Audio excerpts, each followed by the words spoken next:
Privateers men's basketball has a rich history, and a large contributor to that success was former head coach Tim Floyd.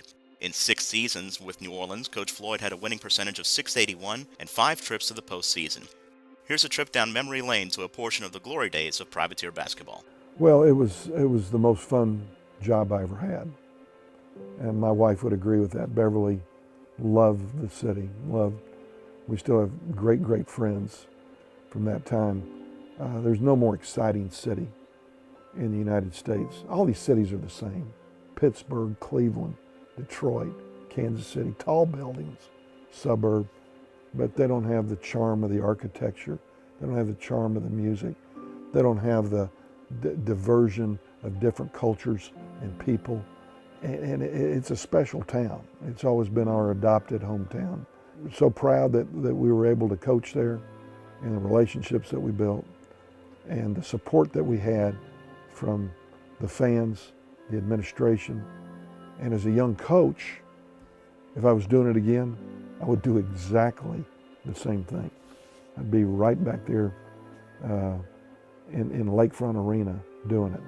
It was a special place in our lives. We had great basketball going, and obviously we had a hire.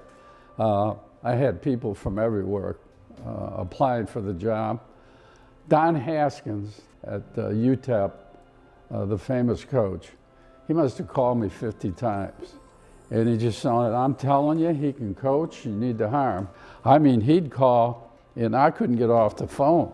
And he felt so strong about Tim. And then I always ask the best question: if you were to leave today, would Tim Floyd be the coach at UTEP? He said, "Without question."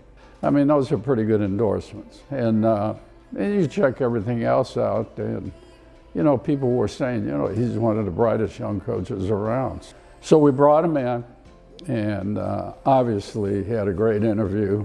And the fact that it was from this area, the fact that he had recruited this area, the fact that he was the recruiter and the top assistant at UTEP and then had success at Idaho, it was a no-brainer once we interviewed him. Coach Floyd just recruited me the hardest, to be honest. He never lied to me, and he was straight up about everything. And most of all, my parents loved him the most, you know, so he checked all the dots, and I felt like it was a good decision,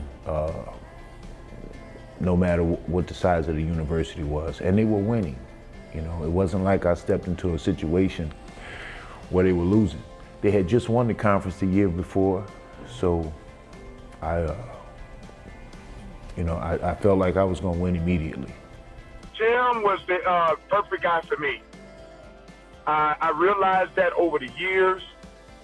As time went on, he was the perfect guy.